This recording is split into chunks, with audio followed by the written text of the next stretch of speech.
In these times of uncertainty, it's all the more important that we keep collaborating, informing, and inspiring each other, so that we can be smarter and better tomorrow.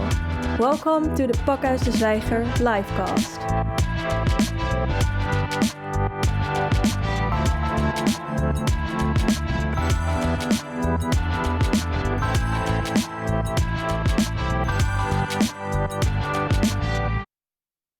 A very warm welcome to you all. My name is Jurgen Chonnafong and I will be your moderator for this program. Nice to have you back for the 6th edition of We Make the City Reset According To. And our main guest today is Joyeeta Gupta. You can see it in the screen in the back of me, but I'm not in her name anymore. And we're very happy that she will join us because the world is turned upside down. The streets are empty, as we know. And behind this seeming tranquility, there's a storm raging through our values and through our structures. Does this give us time to think about a complete reset? Can we restructure dysfunctional systems? That's what we'll talk about today, because in this series, we'll give room to different kinds of thinkers from different kinds of fields of expertise to reflect on these current times and to develop new scenarios for future. And like I said, we're joined today by Joyeeta Gupta. Later on, we will be joined through Zoom by Melissa Leach, who's based in Sussex and connected to the university there. And she will reflect on what Joyeeta's told us and then share her insights with us as well. Speaking of Zoom, if you join us through Zoom, there's a possibility to join in the conversation. And that means that you can make use of the Q&A button. And if you can tell us who your question is directed to, we will have your question here in the program as well. Well, like I said, our main guest, she's a full professor of environment and development in the Global South at the Amsterdam Institute for Social Science Research of the University of Amsterdam. And I'm very happy that she's here. A warm welcome to Joyeeta Gupta. Thank you for being here. How have you been experiencing this past couple of weeks? Because there's been this isolation, there's been this huge change, and the whole society, halted immediately. Well, university life has changed to the extent that you don't have to go to university anymore, but at the same time, you're on Zoom meetings the whole day, you're teaching via Zoom, you're doing all your management meetings via Zoom, so you're just living on Zoom. So is that a positive thing or not? Some bits are positive. I think I'm going to make some changes in my life after this whole episode is over. Right. We will talk this afternoon about restructuring the future. If we look back on different other crises, people during the crisis were, very willing to change society, to change systems. But as soon as things returned to normal again, we forgot about it and we resumed our daily life again. Will this be the same? So normally what happens after a crisis, and we've had two recent crises, one in 1988 and one in 2008. What happens is the government has less money, people have less money, and businesses have less money. So they inevitably go back to the cheapest options that they have before them. And they tend to exclude and discard ideas that they thought were important during the crisis, and they move back to fossil fuels, for example. I think that after this particular crisis, if we want change, because we will have a bigger shortage of resources, if we want change, we really have to have some good ideas, we have to have a social movement, and we have to have leaders who are willing to push those ideas through. And together, we might get that change. But without all these three things coming together, I don't know whether we will manage this change. And it probably will help if we start the change right now. Absolutely. We can make use of the momentum. Right, you've developed a couple of scenarios that you're going to present to us. I would say the floor is yours. Thank you. So, I'm going to talk today about COVID-19 and inclusive development, from a vicious cycle to a virtuous cycle. COVID-19 is a disaster which has basically affected everybody, rich and poor. But the poor are affected more existentially. And if you think about the fact that today, more than 3 billion people live on less than $6 a day, then you know roughly how big the community of vulnerable people is, and therefore you need to think much more about how do we include these people in our narrative to address COVID-19. Now, some of you might think, okay, inclusive development is only about social inclusiveness. No, for us, inclusive development is also about ecological inclusiveness. And that is because 70% of the world's poorest depend directly on nature for their lives and livelihoods. Moreover, it is impossible to recreate the environment. We have had projects like Biosphere 2 in the United States that demonstrate that. So, what can we learn from the past?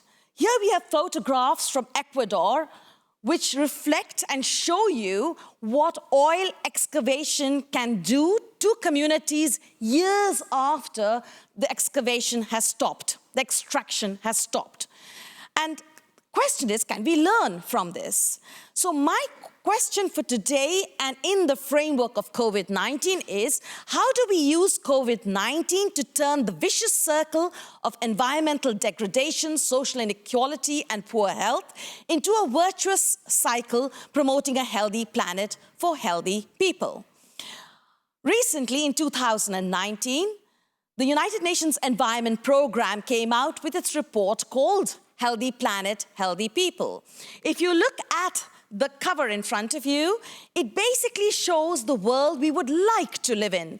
Lots of renewable energy, lots of bees, lots of happy people. This report basically concluded that a healthy planet enables healthy humans. The planet is, however, becoming increasingly unhealthy. An unhealthy planet affects all our health. Therefore, we need to address the causes, the direct drivers and the indirect drivers of an unhealthy planet. And finally, a healthy planet and healthy people are synergistic. Now, some of the data that came out of this report basically shows us that we are in the middle of a major environmental crisis. We are facing climate change or climate emergency, as some people call it, and we are in the middle of perhaps a biodiversity extinction event. And all these different aspects of an unhealthy planet are affecting human health. 1/4 of all death and disease is attributable to an unhealthy planet. Disasters are affecting millions of people. Air pollution alone kills 7 million people annually at a welfare loss of $5 trillion. Land degradation affects 3.2 billion people at a welfare loss of 4 to 20 trillion US dollars. Water at the same time kills 1.4 million people annually. And if you then go to biodiversity, then we are so dependent on pollinators for our food security. And at the same time, the loss of biodiversity leads to zoonosis or zoonotic disease, which is 60% of all infectious disease. And as you know, COVID-19 is also a zoonotic disease. Some of the causes of such losses of biodiversity are tourism. Here you can see sellers selling body parts of animals, endangered species, to tourists in Laos.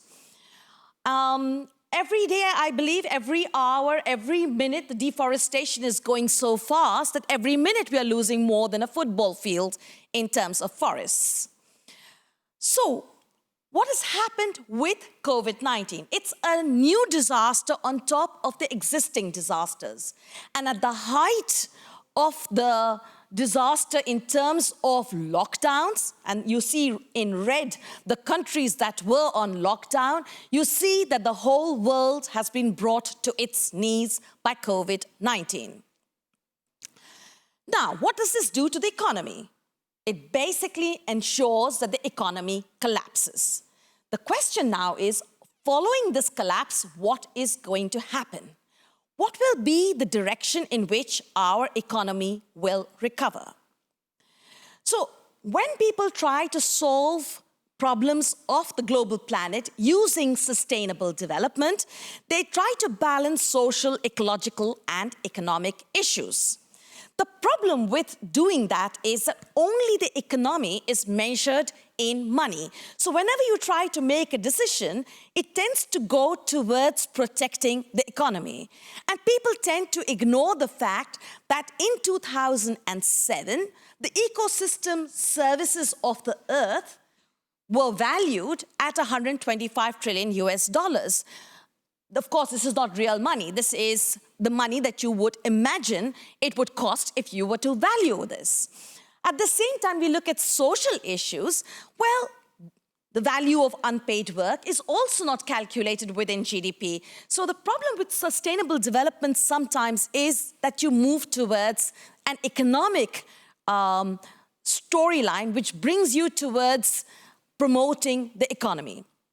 Instead, perhaps one should try to look at an inclusive development storyline where we are talking about the social issues, the ecological issues, and the relational or political aspects of development. And we are looking at some economic issues, but we are trying to bring them within the social component, within the ecological and the political component. Now, so therefore, I'm looking at the entire story from the perspective of inclusive development.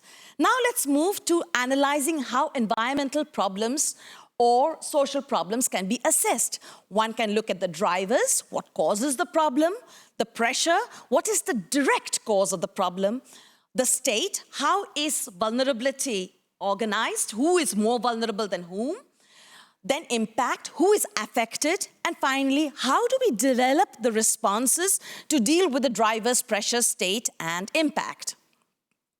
Now, when you look at the actual causes of various ecological problems, what you will find is that the privileged people on the left side of this particular chart, they're the ones who cause more problems than the marginalized. And they do so through their production, consumption, and investment patterns. So, for example, the richest 10% emit 50% of global greenhouse gas emissions.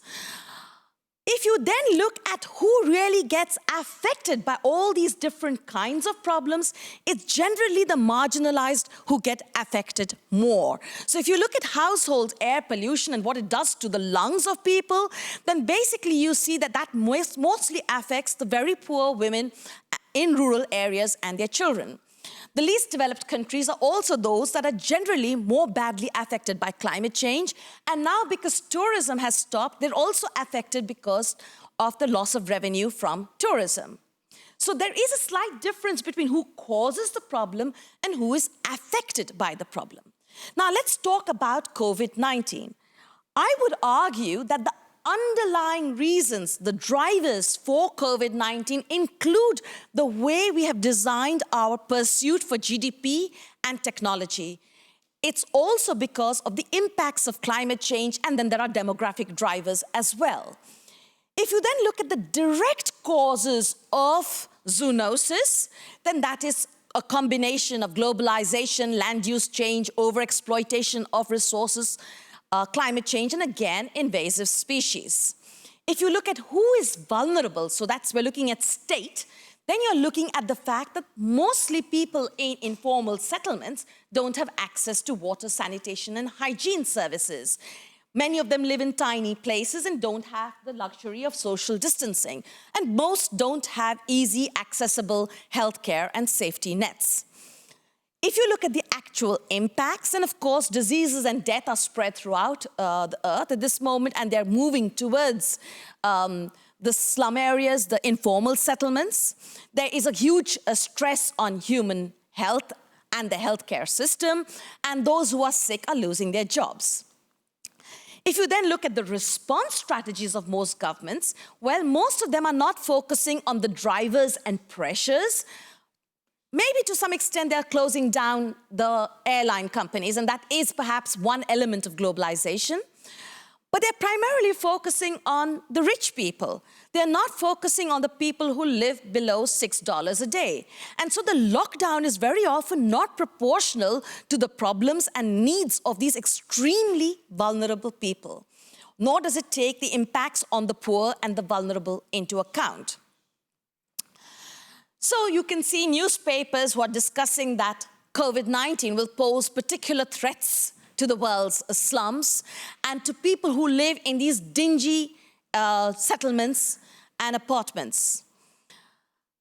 Now, my fear is that if in the response strategy, if governments start to prioritize again by opening up society and focusing on GDP rather than well-being and environment, if they still go back to the idea of the lean state, to commodification and privatization of environment and health, if they focus on scapegoats, China or the Muslims or whatever, rather than on the pressures, if they focus on the rich rather than on the vulnerable, then what you're going to see is that the impacts will be even worse on a lot of people. The indiscriminate lockdown, the vulnerability of the marginalized, all this will get more exacerbated. And in the meanwhile, countries are moving towards sovereignty approaches, nationalization, securitization. And all this will lead to externalizing the environment and impoverishing the vulnerable, increasing risks as well as vulnerability. And so here you can see what happened when the migrants were under lockdown and they were trying desperately to get food and so go back to their villages. At the same time, we know that people have been in houses locked with the perpetrators of household violence. How do we move towards a virtuous cycle? One way to move towards the virtuous cycle is if we can keep prioritizing well-being and environment over GDP. If we can go for an accountable state and an accountable environmental and health system and treat them as public goods. If we can focus on the causes of zoonosis rather than on scapegoats. If we can try to address vulnerability and if we can try to address impacts and make them more tailor-made, then we can perhaps have a healthy planet and healthy people. So essentially, I want us to try to focus more on the underlying drivers in the recovery process to ensure that we move out of this particular problem. Now, let me focus a little bit on climate change, because climate change is both a driver of many other problems as well as it is itself a problem. Well, fossil fuels are destined to become stranded assets and resources, and about 80% of all these fossil fuels should be left underground if we are to meet the 1.5 to 2 degree target that has been adopted in the Paris Agreement. Many people refer to this as the carbon bubble problem. And basically what this means is if you leave this fossil fuel underground, this might cost us between 12 to 185 trillion US dollars, depending on how you calculate. And that basically means that people who have money in this sector are going to be afraid or will actively oppose any effort to stop the growth of this sector. So, if we want to achieve the Paris Agreement, we will have to phase out fossil fuels, but this is not going to be a smooth process. It's going to be disruptive. If we announce a fossil fuel phase out, if governments announce that, the price of fossil fuel will collapse and those who own it cannot sell it. So most smart fossil fuel companies and investors are trying to sell their fossil fuel assets, often behind closed doors. However, if buyers realize the risk, then they won't buy and the whole market will collapse. And this is the disruption that many people are afraid of. However, COVID-19 has done us a service because it has partly punctured the bubble. And what basically that means is that in the last few months, share prices of fossil fuels have fallen. Shareholder equity in fossil fuel companies has gone down. Many companies are closing down because they can't provide the fossil fuel electricity or oil that is needed because they can't store it. And many of these companies have reduced their capital expenditures in relation to fossil fuel. So, they've let out a bit of the air. The problem over here is that when the share prices go down, people rush in to buy the shares. And then you can get the bubble expanding again. And so, in my view, I see 4 kinds of scenarios for the future. In this particular diagram, I'm trying to show you on the y-axis, social exclusiveness to inclusiveness. On the x-axis, ecological exclusiveness to ecological inclusiveness. If everybody starts to buy all these shares up, then we will be in a business as usual scenario in the top left corner of this diagram. And I think that may mean that the GDP will go up quickly and people will be having jobs fast. But in the long term, we will come back into more and more trouble because we have not addressed the climate problem and we have not addressed the biodiversity and other environmental problems. Another option is that we go for the green economy.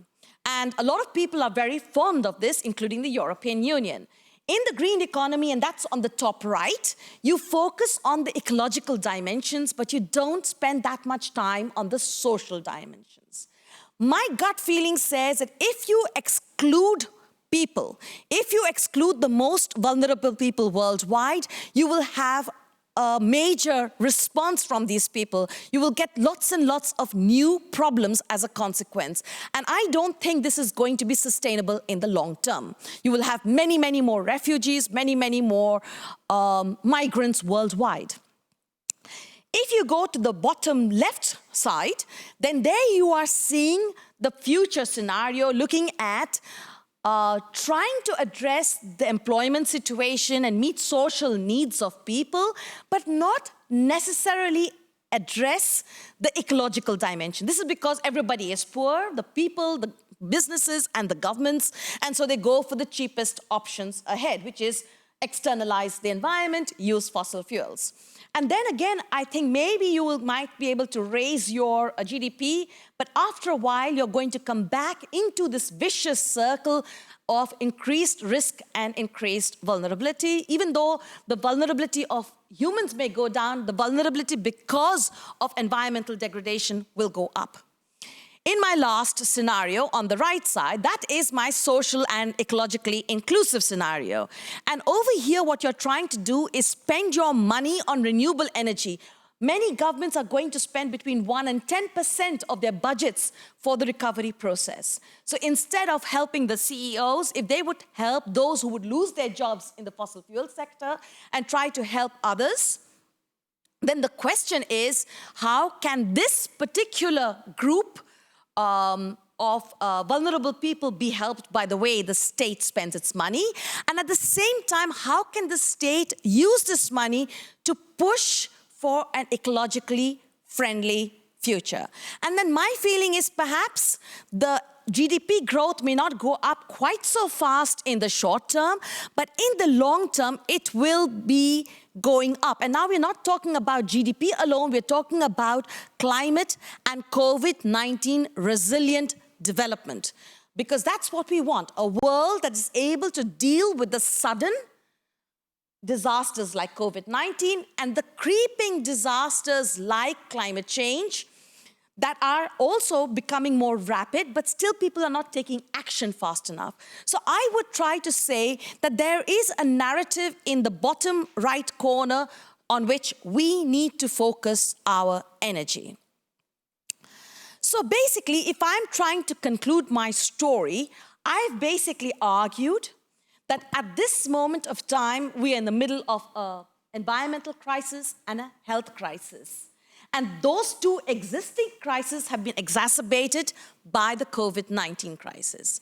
And to some extent, these crises may be the result of crossing environmental boundaries, and they may be also the result of the growing inequality that we have globally. So if we learn from the past, what we have seen is recovery processes tend to reproduce the past. So they tend to go towards business as usual.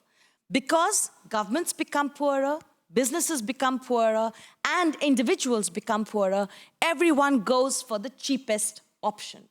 That's the path of least resistance. Going for a more expensive or more brave option, which looks at how we redistribute wealth in societies, requires a different mindset. It will also require tax justice because governments will need to be strengthened in order to be able to address the environmental challenges and the social challenges ahead of us. So in my mind, when we are talking about trying to put health and the environment above GDP, this requires a stronger government. And this is not new. Every time we have a crisis, we depend on the government to get us out of the mess. The last crisis, the governments had to help the banks get out of the crisis. In the current crisis, again, we're depending on the government. But of course there are corrupt governments. Of course there are governments that are not able to behave in an accountable manner. And I think it's very important for us to now think about how we can invest in accountable governments. So for me, recovery processes must not reproduce the past. We must use COVID-19 as sort of the pin that punctures the bubble, whether it's the carbon bubble or the GDP bubble, and use that to help us change the future, to reduce the risks for the future. And therefore, I'm arguing in favor of a virtuous cycle to promote a healthy planet for healthy people. To visualize it, I'm using a picture that UNEP had organized some time ago. And basically what you can see is that the vicious cycle, which is shown in red, corresponds to this world of drought and storms, extreme weather events, loss of biodiversity. And the green corresponds to a flourishing earth that can achieve food security, where there is more equality between everybody and the skies are blue. So essentially, I will leave my presentation here, and I hope I have provoked you enough to think about the way you want to live in the coming few months, because those will be crucial for changing the world towards a healthy planet and healthy people. And believe me, there are pathways that are there to sustainable futures. Thank you. Thank you so much, Joyeeta. It's inspiring. It's a lot of numbers as well. But the main thing I got from it is that it needs a major change. It needs a major change from the way of thinking. And there lies the problem I see, is that governments, but also peoples, are in the past decades trained to think short term. Everybody wants to have this short-term release or relief. How can you change that about? Because we have to think about the longer term, but we're not able to do that, or we haven't been able in the past couple of decades. Well, I think that one of the things that we are all facing, whether we are ministers or we are people in everyday jobs, is that we're all locked up in our rooms. And that means that we have had time to reflect. We've also had time to see what's happening outside. The air is cleaner. I believe there are dolphins that are in Venice. They're being sighted inside because the water is cleaner.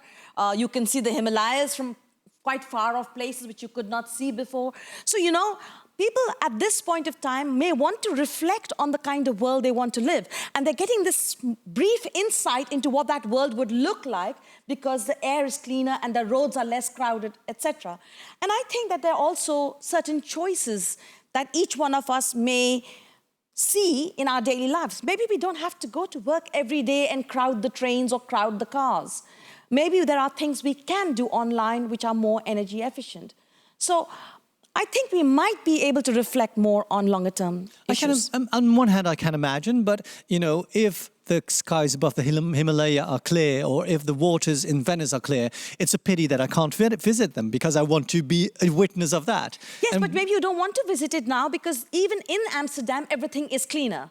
So, you know, it's much more of a pleasure to cycle in Amsterdam and to enjoy perhaps areas within the Netherlands that you would not otherwise explore.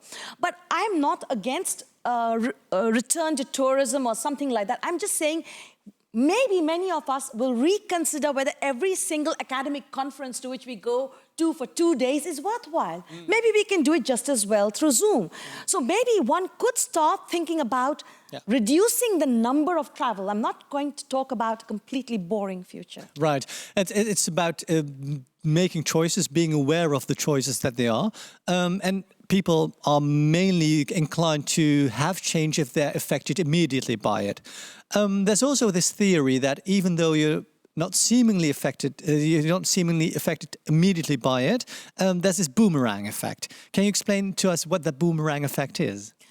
Well, I'm not entirely sure what exactly you're referring to. The boomerang effect on climate change is very clear to me, because there it is simply that even if you reduce your emissions and you sell all your oil to the global south, you will be affected by their use of the emissions. Right. The ditto with the COVID-19, because if we solve our problems in the Netherlands, which we seem to be doing, it still doesn't mean that we can leave the Netherlands, because we have to solve the problems elsewhere in the world. Otherwise, the global trade, markets, tourism will not be able to start. Yeah. So in that sense, I think that's the boomerang perhaps you're referring to. Yeah, that as well, but also like the ostrich philosophy, where you put your head in the ground if you don't want to see what the effects are, because you're not affected in the country, but every other country is being affected by it. So that is why in one of my sentences I was talking about creeping disasters and sudden disasters. In the creeping disaster, you know climate change will happen, but you think it'll happen in the future, it'll happen in Bangladesh, or it'll happen in a fire in Australia or somewhere, but it won't affect you. And when it does affect you, you think, okay, I can't see the causality between greenhouse gas emissions and climate change. With COVID-19, it's different, because COVID-19 is sudden and it's affected rich and poor, including kings, princesses, prime ministers, as well as slum dwellers. It has affected everybody, and it's affected the whole world. So in that sense, I think that is such a shock. I don't think anybody has ever experienced that. And if that shock doesn't make us reflect, then maybe as a human species, we have a real problem. I do think we have a real problem. And is there a way to solve that? Well, I think you need to have a lot of positive thinking, because if you think negatively, it's almost always a self-reinforcing storyline. So one has to think positively, one has to mobilize people, one has to have a good narrative. My entire story won't appeal to those who are running banks or those who are running companies. So there will be a whole community of people who will not find this attractive at all. And the question over here is, how do we mobilize the academic community, the economists, the bankers to think with us, to reflect with us, and how do we get that social movement that started just and after how the do we do that? How do we do that? With programs like yours, with programs where there is a massive set of ideas where you're trying to talk about how do we reset the world. And is it possible to have this my God! Why not? The system, capitalism. Not? You can use capitalism. You saw that in the scenarios that you drew. You saw capitalism still, surviving in this new scenario. Capitalism. The problem with part of the problem with capital is that, in fact, COVID-19 has taken a lot of the capital away, simply by bursting that bubble a little bit. So that economic decline has led to a burst in the bubble. So that's one good thing. The other good thing is that suddenly it has put power in the hands of responsible states. Okay, also irresponsible, but at least responsible states. This is the moment to get your tax justice narrative on. If you don't pay taxes, if you avoid taxes, if you evade it, you don't get any help. None of your stuff, That is the discussion that's happening right now, but I don't see the changes at all. It will only come if we can get all our students, if we can get everyone mobilized to make that change happen. Yeah, that's our own responsibility. It's our own responsibility. Right. You've invited Melissa Leach to join us in the program. Why did you invite Melissa? Well, I respect Melissa Leach a lot. She is a leader in the area of development studies. She runs the International Development Studies Institute in Sussex, and she has an interest in both the environment and in health issues. I am by training a lawyer, an economist, a political scientist. She is by training a geographer, an anthropologist a little bit. So I thought it would be a nice combination to get a slightly different perspective. Great. We've got a short introductory film to introduce Melissa to us. Let's have a look.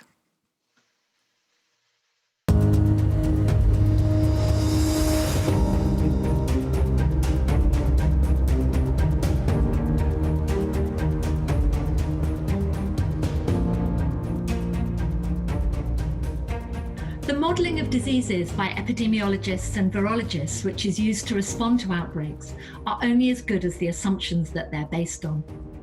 These assumptions needed to be tested and nuanced from the perspective of a wide range of disciplines. Social scientists can bring their expertise to bear on questions like if and when people will tire of interventions like physical distancing, or issues of how social difference, social class or location will affect people's ability to respond to public health interventions. We also need to engage communities in meaningful ways. Learning from the Ebola outbreak in West Africa in 2014 to 16 shows how very important that community engagement is, particularly when trust in government is low and health systems are weak. In circumstances like that, it's often community forms of organising that can be invaluable and indeed most effective. Well, welcome to you, Melissa. Thank you for joining us. You're joining us from Sussex. Can you tell us a little bit what the situation's like in Sussex at the moment? Well, at the moment in the UK, we're still in a situation of lockdown. Measures may ease up a little bit on Monday, but for now, I'm running IDS from a laptop at home. The building is closed. All our staff are working at home.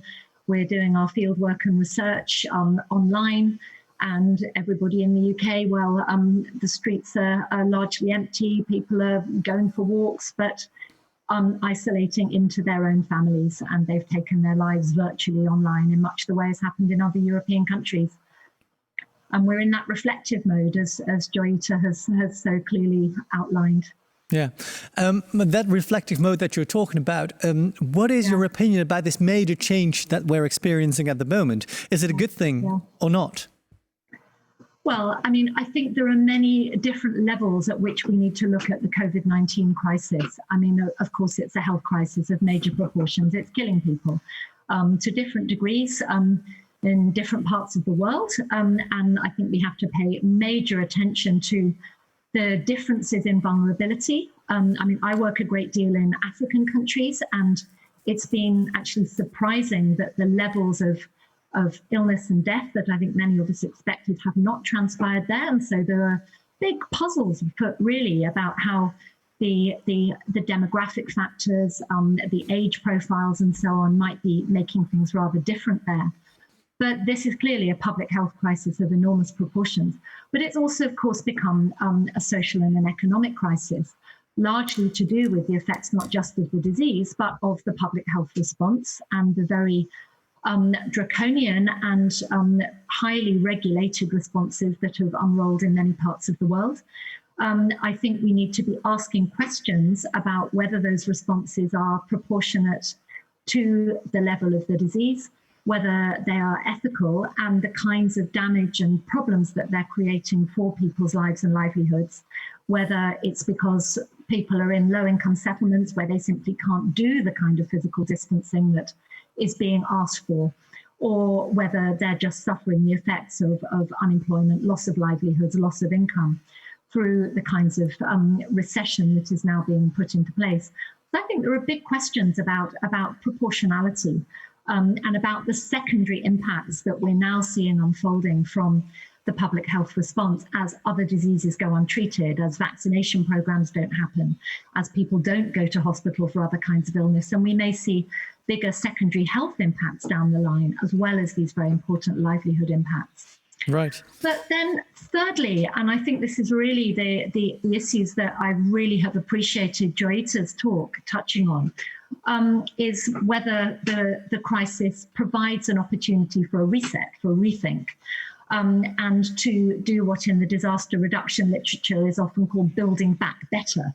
So we don't just look to recovery, we look to build differently and rethink some of the systems that have been at the heart of both the problems and the causes of the crisis, but which need to be changed if we're to build pathways to more equitable and sustainable futures, which is very much where my own personal passions and the work of IDS is committed to doing. And I'd be very interested to talk more about that and offer some reflections on, I think, the really, really vital insights that Joyeeta has brought to us this afternoon. Yeah, that would be great if you would like to share those insights with us. But in regard to what you just said, could you say that COVID-19 exposes the social inequalities that has been happening not only locally but also globally as well? Because, like you said, people are not sometimes able to keep to the restrictions because of their situation. Absolutely. Well, I think inequalities are exposed at many different levels. I mean, we're already seeing, just simply from a health point of view, a disproportionate effect of the disease on people with underlying health conditions, diabetes, obesity, as well as old age. These have been the factors in Europe and the US that are at the heart of the high death rates we're seeing here. And those issues are in themselves partly the consequence of health inequalities and of poor health and some of the structural factors that have led to poor health. So I think we've got inequalities at the health level. We're also seeing in the US and the UK greater exposure and vulnerability amongst Black and ethnic minority populations.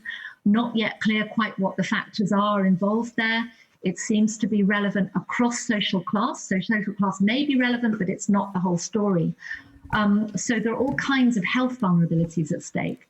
But then there are also, of course, inequalities in how distancing and lockdown measures are experienced, which affect whether they're effective, whether people can actually sustain them, and at what cost to their livelihoods, to their food supplies, to their everyday lives. I mean, if you're forced to lock down in a slum where you're living hand to mouth and are expecting to go out daily to get food or to sell something in order to gain the money to be able to feed your family, and suddenly you're not able to do that, well, the consequences are very, very severe and people are suffering. And it's the poorest who are suffering most. And I think we're going to see major increases in poverty along the fault lines of existing poverty and vulnerabilities over the next few months and years, perhaps. Right. Joyeeta drew a couple of scenarios how to redevelop the future. What scenario is most appealing to you? Well, I mean, obviously, I would be with that. I think it was the bottom right-hand corner, the scenario in which we're talking about social inclusivity and ecological inclusivity. And indeed, this is something I've worked on and written about quite a lot around the interactions between environmental sustainability and social equity. Those are very profound. Essentially, it's the underlying causes of environmental problems, climate change, biodiversity loss, resource degradation, and many of the social and economic inequalities that we see around the world are very similar. And at stake with both of those are dominant development models, market-led, technocratic, top-down, which are not building in the kinds of values around care and respect for people and for nature and non-human natures that are now going to be critical into the future. So I've worked a lot on ideas around sustainability transformations, and we are talking about transformations here. This is not about business as usual. This is not about incremental sort of tweaks to economies to make them just a little bit greener. It's about, as Joyeeta has emphasized, some profound rethinking of the systems and the systems that underpin life support and underpin care. And I find that notion of care for people, care for nature, quite crucial in as a sort of guiding light towards the kinds of economy and society we need to be aiming for. Thank you for that. Another question, because you've been working on the effects of COVID-19 as a co-lead of the Social Science and Humanitarian Action Platform and the Wellcome Trust-funded Pandemic Preparedness Project. That's a mouthful. Can you explain us what that means? Yeah. Well, these are really two programs which both in different ways grew out of the work that I did as an anthropologist with other colleagues and with local researchers around the West African Ebola outbreak, which was a very major health crisis, although it didn't garner the global attention that this one has, simply because it happened in somewhere that was seen to be more remote. And I think one of the really interesting things about COVID-19 is it's reversed the standard outbreak narrative, which normally goes, one has a disease that starts in some remote place, often in Africa or in Asia, and it spreads to affect centers of power, and that's when the international community gets interested. We've seen the reverse happen with COVID-19. Yes, China, but then it's Europe and the US, and it's spreading from there to African and South Asian countries. So there's a big reversal there. But nevertheless, the work we did around Ebola began to show that what was actually turning that epidemic around was not the top-down preparedness and response programs that were being rolled out by the World Health Organization and often by governments, but it was very much more around community action and the kinds of behavior change that happened as local people experienced the disease and began to devise responses that minimized infection while enabling them to continue with their lives, with their burial practices, with their social interactions, and with their livelihoods, finding a balance that worked from below. And in the end, those were the things that bent the epidemic curve. And helping to reveal that those approaches and that community action was assisted by bringing into the response some of the knowledge that was coming from disciplines like anthropology and geography, but also the gaze and the pose of local researchers and local people themselves, which are so often left out of the big epidemiological or economic models that tend to drive our responses to epidemics. So these two projects, both of which have long acronyms, one's called PPP and one is called SHAP, have in different ways been trying now to take forward that approach from below, to say, how can we learn more with and about local responses so as to attune public health response, lockdowns, quarantines, and so on, better to contexts, to localize them so that they suit social, political, ecological, livelihood settings, and so that they build on the everyday knowledge, practices, forms of organizing, forms of solidarity that are out there in rural villages, in low-income settlements in many parts of the world, and yet are so often ignored when we come to devising responses. Right. And it worries me. It's good that you're researching that as well, but it worries me a bit that it almost sounds like it's a preparation for the next pandemic or the next disaster that's about to happen. Am I correct in analyzing that? Well, interestingly, both of these programs were launched in the wake of the Ebola crisis with a view to thinking, how can we help the world and people be better prepared for the next crisis?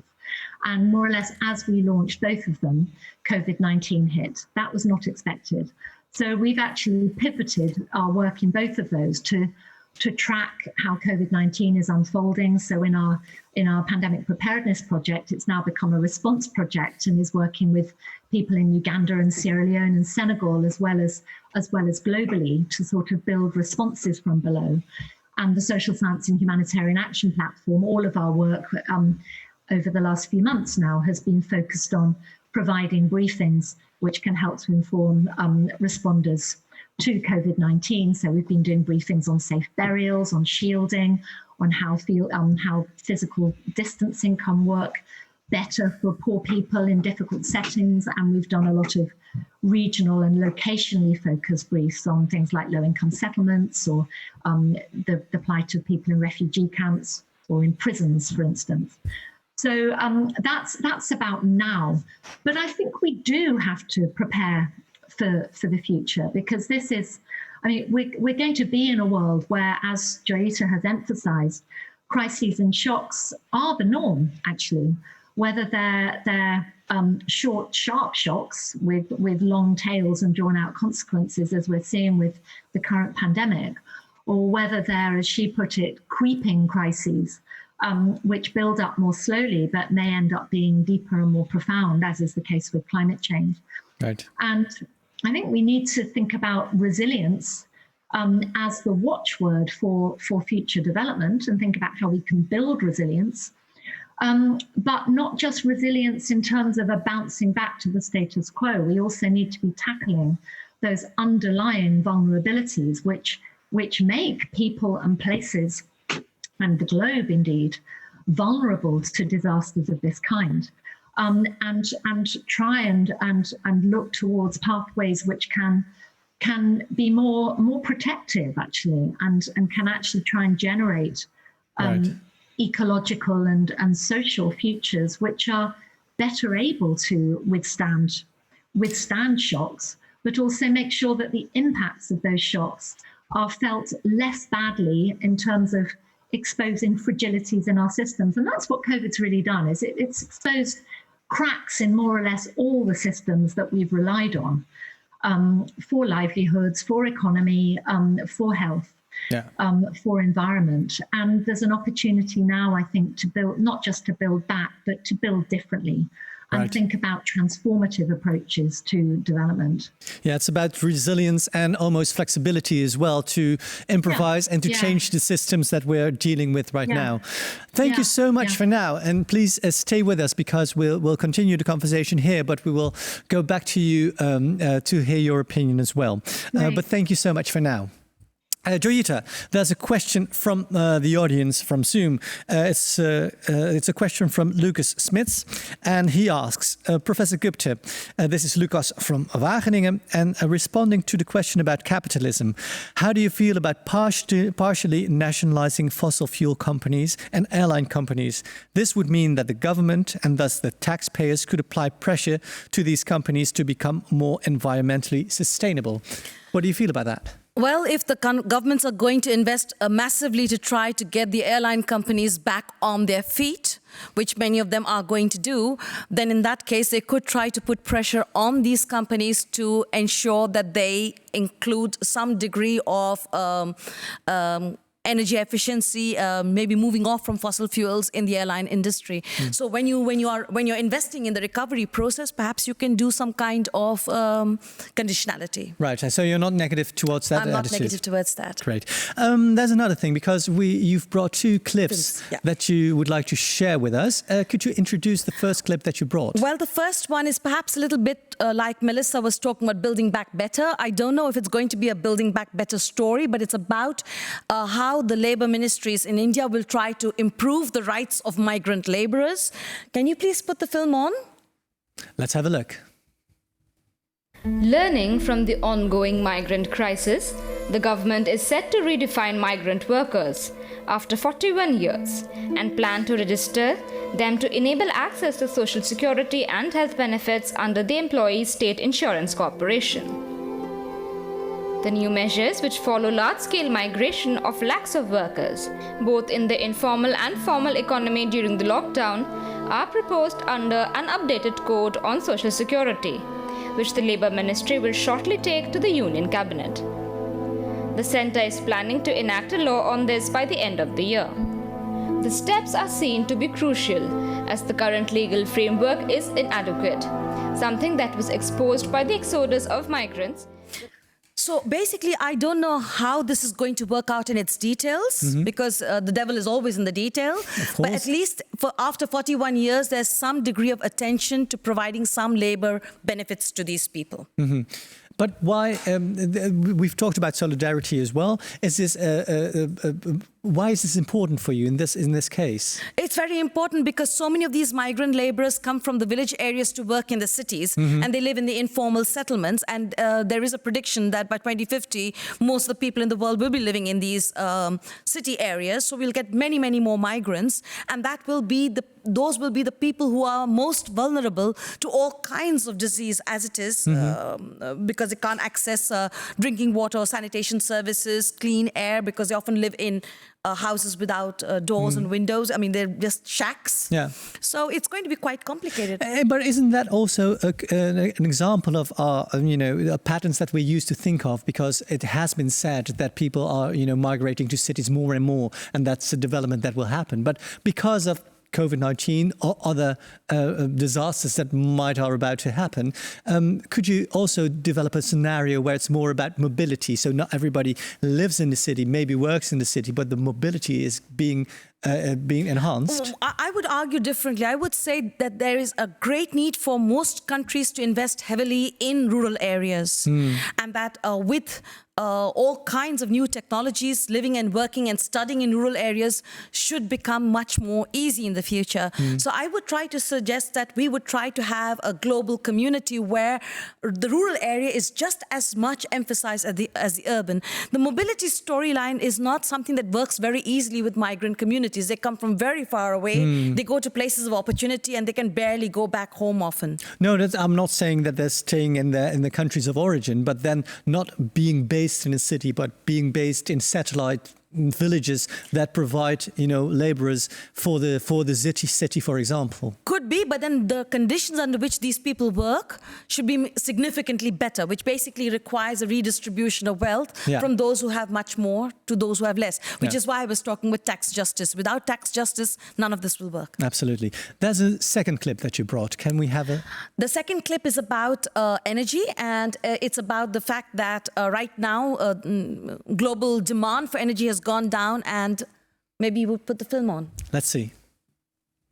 I think you get a good picture of this report from its opening couple of paragraphs. Words like staggering, historic, shock, and previously unheard of slump are just some of the ways the IEA has described the collapse of energy use because of COVID-19. As you mentioned, they are predicting a 6% drop this year globally, and that may not sound like much, Rosie, but in absolute terms, that's the equivalent of taking India off the electricity grid for an entire year. And India is the world's third largest energy consumer. It's 7 times what we saw when electricity use fell over the GFC period. And the knock-on effect, as you say, is that we are seeing also a massive drop in global carbon emissions. 8% globally, again, like you mentioned, but closer to home, one energy analyst here in the UK predicts that in Europe, it's much higher. 39% is the drop we've seen.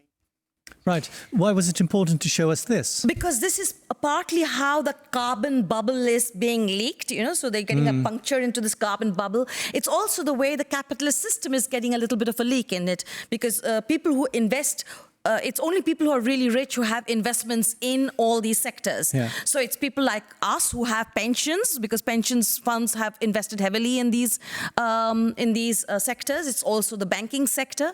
So I wanted to just show that the bubble has been punctured a little bit, and we don't want that bubble to grow back again. Because it's quite scary if you mention that our pensions also depend on these systems or economic systems based on fossil fuel. People will get scared. Of course, if their but people futures with pensions are much richer than people without pensions. But are you suggesting that we have to say goodbye to our pensions in order to be? I think we may have to say goodbye to some bits. I'm more in favor of writing off some of our fossil fuel investments than that we sell these shares to the developing countries and let them take the risks of having a stranded asset in their hands. And what you're talking about now is a global responsibility and a shared responsibility between governments as well. And even within the response to COVID-19, you saw that governments started to think very nationally to benefit their own nations. How can we change that around? Well, I don't know, because this movement towards nationalism has been going on for quite some time. Multilateralism has been under attack for almost 15 years now. And the question is whether COVID-19, the fact that if we can't address COVID-19 everywhere, and if we can't address climate change everywhere, we're not going to be able to solve the problem. So in fact, to address these two particular issues, you need solidarity more than sovereignty. And then you need leaders who understand that. Yes, we do need that. Melissa, I would like to go back to you as well. What is your scenario? Because even if you compare the UK to the Netherlands or to other countries in Europe, their response was quite different. And sometimes, it's been questioned whether this response was right. How can you bring about more solidarity between governments? Yeah, well, I don't particularly want to delve into the details of the UK response, which is controversial, and I think it was late, and I think there were failures of the relationship between scientific advice and policy. But more broadly, I would absolutely agree with Joyeeta that what has been shown up by COVID-19 is the need for solidarities. But to me, it's solidarities at 2 levels, and one is the global.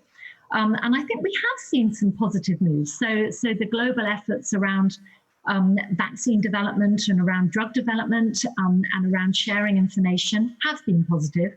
At the same time, as we've seen some countries, including my own actually, pulling back and becoming rather nationalistic. But that push towards global solidarities, which you need to tackle a pandemic, you need to tackle climate change. Yeah, I know we agree that it needs to happen, but still we have to realize it, and by us only knowing it, we have to have the right leaders in order to do that. And how do we get the right people in the right place?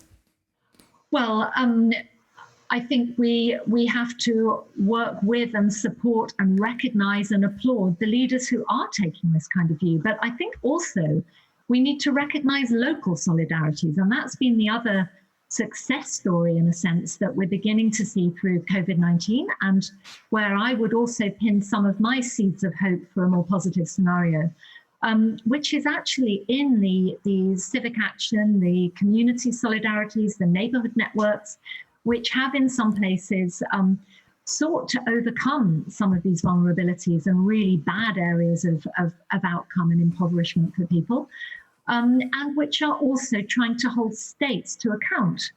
So I think the story about the recognition of migrant workers' rights is a fantastic plus, and it's amazing that it's taken that many years.